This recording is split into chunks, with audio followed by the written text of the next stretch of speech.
Winner of this match takes on Curtis Odom, then Parker Bone III, and our top seed for the second time in the last 3 weeks, John Mazza. Well, a beautiful comeback shot. Kelly approves. Now the question is, will he be able to double up? And of course, here's a look at the 1960 official celebrity groundbreaking. Spike Jones, Jack Benny, John Payne, and of course the movie genius Walt Disney, all involved in the project here in Denver.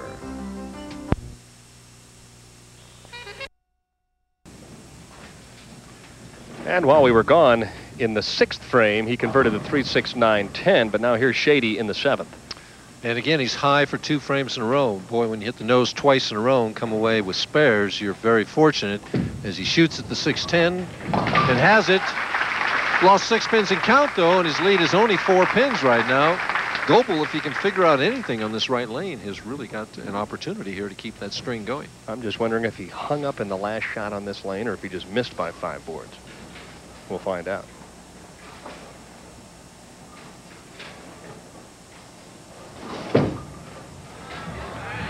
Plenty of loft, a beautiful double for Bryan Goebel. And you know, he's had a remarkable run on ESPN. He's bowled very well on the summer tour, and I asked him about that. What's been the key for him?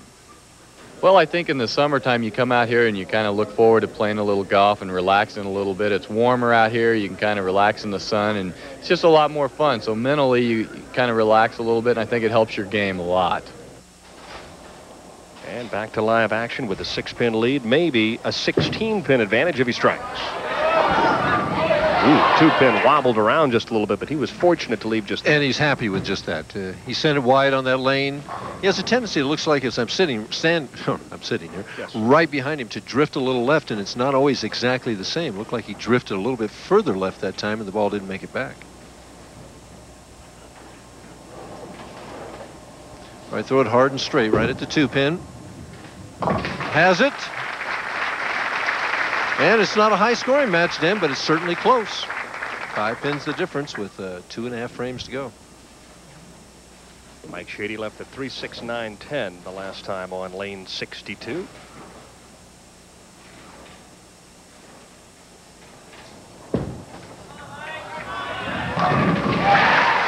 All right, big shot coming up for Mr. Shady right now, trailing by 5, going to the 9th frame. A lane that he's only had 1 strike on. That was where he opened the match. So possible 215. Takes the lead though and sets himself up for the 10th if he can strike here in the 9th. And would also be able to dictate his own destiny. Correct.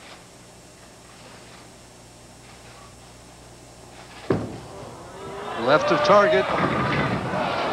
Held for the 4-pin.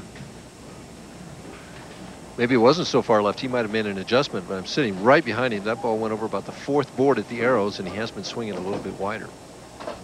Although you might be right. He might have decided to tighten up the lane a little bit, throw the ball a little harder. And a little straighter, yeah. I always went by that game plan, but that was what you did best.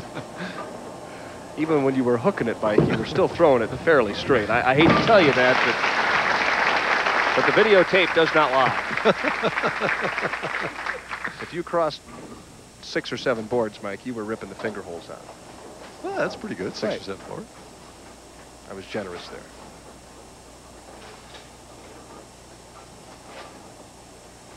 Ninth frame, Mr. Goebel. Oh my. Way, way, way out on the edge and the familiar 2-4-10. He has to go for this, Dan. Went just a little bit too far left when he left it back in the 1st frame. If he converts it, he's still ahead by 2 pins. If he doesn't, he can drop behind by 10.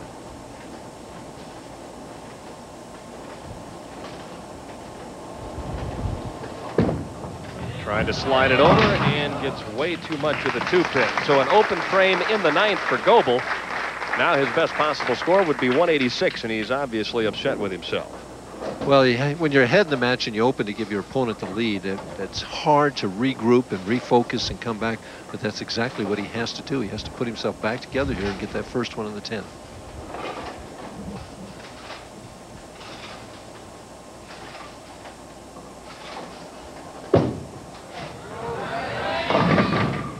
And he's just lost on both lanes then. Leaves a 3-6-10. He needs to make this to force Mike Shady to mark in the 10th frame. And that's not a given. Not at this point in time. Shady with 4 strikes thus far in the match. And 3 of the 4 have been on the right-hand lane. Yeah.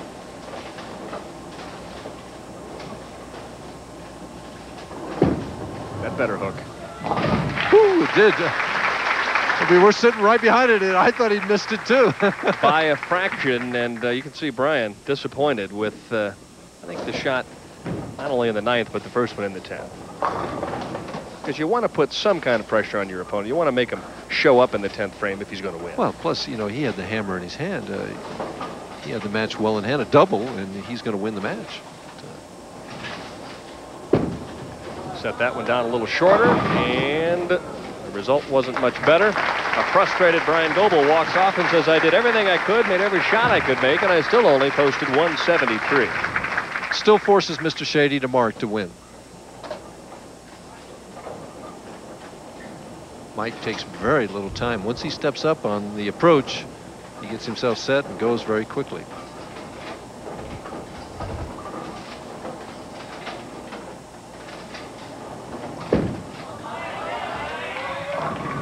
Well, oh my. Well, when in doubt, sometimes you get the breaks, and sometimes you get 5th place, which is where Bryan Goebel ended up this week. You could just see the thinking in his mind saying, I don't want a 210 or a 2-8-10. I'm going to make sure I get it up there, and he got it enough to get a Brooklyn. But he's a winner right now. He's got enough right now.